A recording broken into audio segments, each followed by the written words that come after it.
So hey guys, welcome and welcome back to the channel. आज की जो story है वो बहुत ज़्यादा इंटरेस्टिंग होने वाली है, तो प्लीज़ लास्ट तक बने रहिएगा।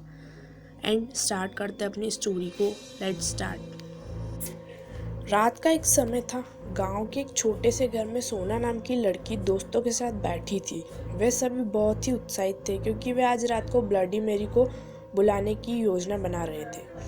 यह एक पुरानी कहानी थी जो सभी को डराती थी। कहती थी कि अगर तुम अंधेरे के कमरे में 3 बार उसका नाम पुकारो तो वह तुम्हारे सामने आकर तुम्हें मार डालेगी। लेकिन सोना उसके दोस्तों इस कहानी के सिर्फ मजाक समझते थे। वह सभी पुराने घर के कमरे में बंद जमा हो गए।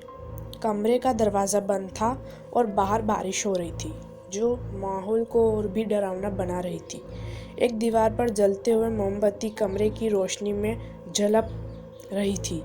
सोना के दोस्तों ने हंसी के साथ कहा, तो फिर हम शुरू करते हैं। सोना ने हल्की सी आवाज़ में कहा, ब्लडी मेरी, ब्लडी मेरी, ब्लडी मेरी। वे सभी चुपचाप खड़े हो गए। कमरे में घना अंधेरा था, सिर्फ मोमबत्ती की हल्की सी रोशनी थी। कुछ पल बीते लेकिन कुछ नहीं हुआ। फिर वह सभी हंसते हुए कहने लगे, देखा, कुछ नहीं हुआ, ये सिर्फ एक पुरानी कहानी है।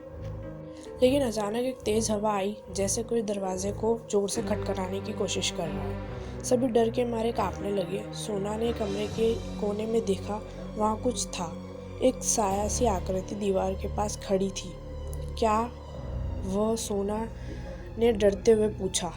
सभी की आंखें उस आकृति पर टिकी हुई थी। वह आकृति धीरे धीरे उसके पास आने लगी। अब तक सबका दिल तेजी से धड़क रहा था।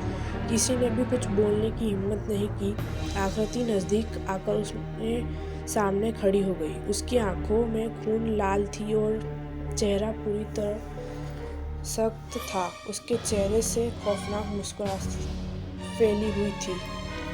आकृति ने धीरे धीरे बोला, तुमने मुझे बुलाया था, तुमसे खेलेंगे। सभी लोग कांपते हुए एक दूसरे को देखा, लेकिन उनका मुंह एक शब्द भी नहीं निकल पा रहा था। तभी अचानक कमरे की बत्तियां बुझ गई और चारों ओर घना अंधेरा छा गया।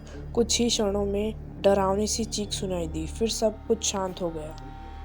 जब सुबह हुई तो सबने अपने अपने घर लौटने की कोशिश की, लेकिन सोना और उसके दोस्तों से कोई भी नहीं मिला। गांव वालों ने कई बार उन जगहों पर तलाश की जहां वे रात को गए थे, लेकिन कोई भी उन्हें नहीं मिला।